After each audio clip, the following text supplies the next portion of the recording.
आज मैं एक सीधा सा सवाल का जवाब दूंगा जो मुझे लिटरली ना रोज कमेंट में आता है कि भाई 125 सीसी में कौन सी बाइक लूं, क्योंकि मार्केट में इतने ऑप्शन आ गए हैं ना कि बंदा कंफ्यूज हो जाता है। और ऑनेस्टली बोलूं तो ये कंफ्यूजन ना वैलिड भी है। 2026 में 125 सीसी सेगमेंट ना इतना क्राउडेड हो चुका है कि हर ब्रांड अपने आप को ना बेस्ट बोल रहा है और हमारे पास कोई फिल्टर नहीं है जिससे हम सही गलत अलग कर सकें। तो आज ना मैं वही फिल्टर बनने वाला हूँ आपके लिए। लेकिन एक चीज पहले ही क्लियर कर दूं, मेरा खुद का ना 125 सीसी सेगमेंट का कोई पर्सनल एक्सपीरियंस नहीं है, क्योंकि मैंने ना अलग सेगमेंट की बाइक रखी है। लेकिन मेरा एक बहुत क्लोज दोस्त अमन का ना एक्सपीरियंस है जो SP 125 को 50,000 किलोमीटर तक ना चला चुका है और उसके अलावा उसने मार्केट की ना बाकी बाइक को भी ट्राई किया है। तो आज जो बातें करने वाला हूँ वो हवा में नहीं है, रियल वर्ल्ड फीडबैक पे बेस्ड है। कोई स्पॉन्सर्ड ओपिनियन नहीं है और ना ही कोई ब्रांड ने मुझे पैसा दिया है ये बोलने के लिए। तो वीडियो में ना पूरी ऑनेस्ट बात होगी। अब सबसे पहले ये समझ लेते हैं कि 2026 में 125 सीसी सेगमेंट इतना इंपॉर्टेंट क्यों हो गया है।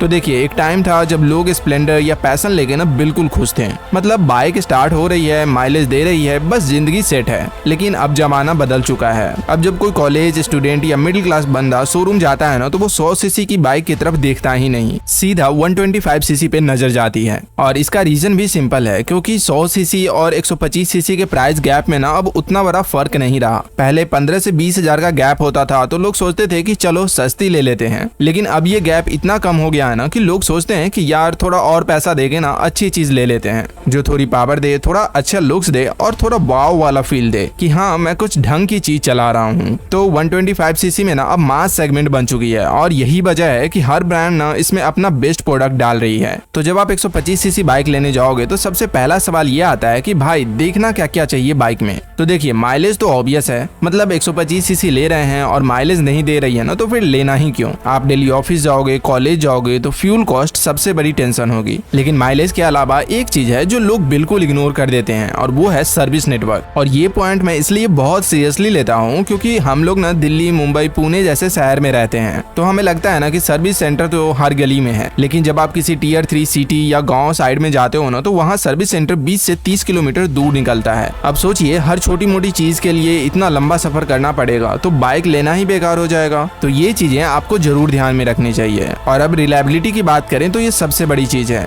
क्योंकि मिडिल क्लास फैमिली के पास ना टाइम नहीं होता है कि हर 2 हफ्ते में सर्विस सेंटर के चक्कर काटे। सुबह उठो, बाइक स्टार्ट करो, ऑफिस जाओ, शाम को आओ और सो जाओ। अगर बाइक हर महीने खराब होती रहे ना तो आपका मेंटल पीस ना खत्म हो जाएगा। इसलिए ना रिलायबिलिटी पे कंप्रोमाइज मत कीजिएगा, कुछ भी हो जाए। और हाँ, लुक्स भी मैटर करते हैं। लोग बोलते हैं कि यूटिलिटी के लिए ले रहे हैं, लुक्स का क्या मतलब है। लेकिन सच ये है कि जब आप किसी इंटरव्यू में जाओगे या किसी फंक्शन में जाओगे ना तो आपकी बाइक भी आपका इंप्रेशन बनाती है। ये बात छोटी लगती है लेकिन एक्चुअली में मैटर करती है। तो अब आते हैं ऑप्शन पे और देखते हैं कि मार्केट में क्या क्या है और किस में क्या क्या प्रॉब्लम है। तो सबसे पहले होंडा साइन की बात करते हैं। ये बाइक तो लेजेंड है जो 2006 से चल रही है और अभी भी ना टॉप सेलिंग बाइक में से एक है। रिलायबिलिटी इसकी बुलेट प्रूफ है, इसमें कोई दो राय नहीं है। लेकिन एक चीज है जो मुझे पर्सनली ना खटकती है और वो है इसका लुक। मतलब 2026 चल रही है और साइन का डिजाइन अभी भी वही पुराना वाला लगता है। हाँ, होंडा ने कुछ अपडेट्स दिए हैं लेकिन ओवरऑल फील वही ओल्ड स्कूल वाली है। तो अगर आपकी एज 35 से ऊपर है तो कोई दिक्कत वाली बात नहीं है, ये बाइक आपके लिए परफेक्ट है। लेकिन अगर आप कॉलेज में हो या मिड 20s में हो ना तो ये लुक आपके लिए नहीं है, क्योंकि आप रोज बाइक को देखोगे और सोचोगे कि यार थोड़ा सा और अच्छा दिख सकती थी।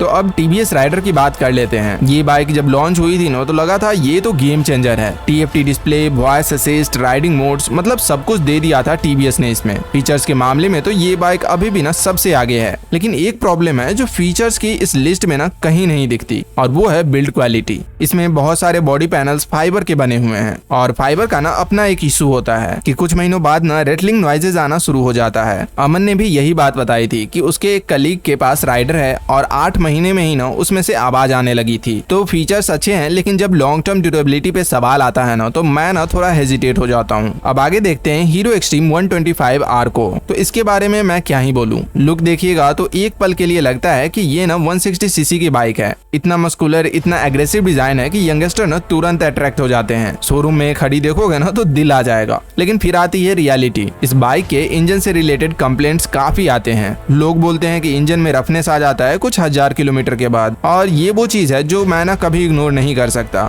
बाइक कितनी भी सुंदर दिखे, अगर इंजन पे ही भरोसा नहीं है तो वो बाइक ना आपके लिए हेडक बन जाएगी। इसी के साथ नेक्स्ट बाइक पे मूव करते हैं जो कि है हॉर्नेट 125R। ये भी एक इंटरेस्टिंग बाइक है। काफी नई है, एग्रेसिव स्टांस है, लेकिन इसमें ना प्लास्टिक का यूज बहुत ज्यादा हुआ है। टैंक एक्सटेंशन, श्राउड्स, पैनल्स, हर जगह ना प्लास्टिक भरा हुआ है। अमन की हॉर्नेट एक बार पार्किंग में गिर गई थी, किसी ने ना निकालते वक्त धक्का मार दिया और प्लास्टिक के शॉर्ट्स टूट गए। उसको रिप्लेसमेंट के लिए ना काफी पैसा लगाने पड़े। तो जब आप डेली बाइक चलाओगे ना तो वो कभी ना कभी गिरेगी ही, और अगर प्लास्टिक ज्यादा है तो टूट फूट भी ज्यादा होगी। तो इसे भी कंसीडर करने से पहले इन चीजों का ध्यान जरूर रखिएगा। तो अब आगे बढ़ते हैं ग्लैमर एक्सटेक की तरफ, और ये भी ना एक डिसेंट बाइक है। हीरो ने इसमें क्रूज कंट्रोल जैसा गिमिक डाल दिया है जो 125 सीसी में ना किसी काम का नहीं है, और हीरो की तरफ से ना इसका आफ्टर सेल सर्विस का फीडबैक अभी भी मिक्स्ड है। अब आप लोग समझ गए होंगे कि एक ही बाइक बची है जिसको मैं रिजेक्ट नहीं कर पा रहा हूँ, और वो है होंडा की SP125। और ये कोई ना इमोशनल डिसीजन नहीं है, ये अमन के रियल एक्सपीरियंस पे बेस्ड है। अमन ने ना SP125 को लगभग 50,000 किलोमीटर तक चलाया है। कॉलेज के दिन, ऑफिस के शुरुआती साल सब इस बाइक पे गुजरा है,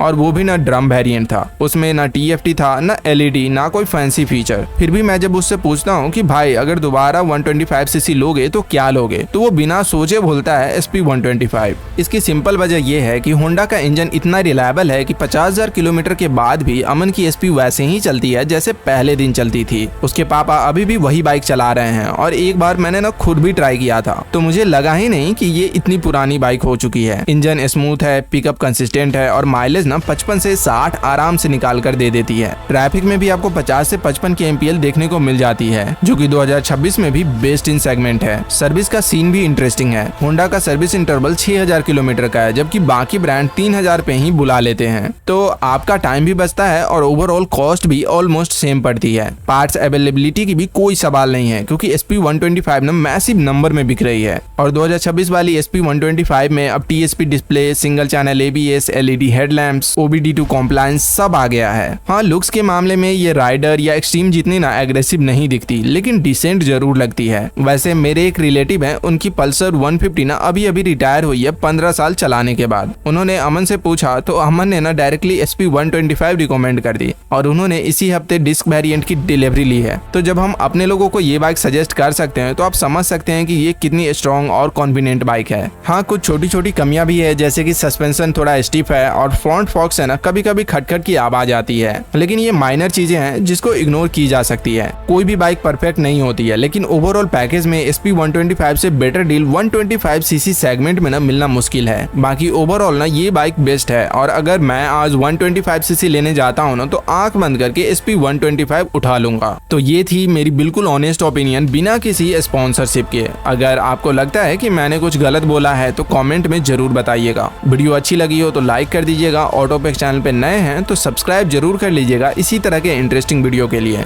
मिलते हैं आपसे फिर नेक्स्ट वीडियो में, तब तक के लिए बाय।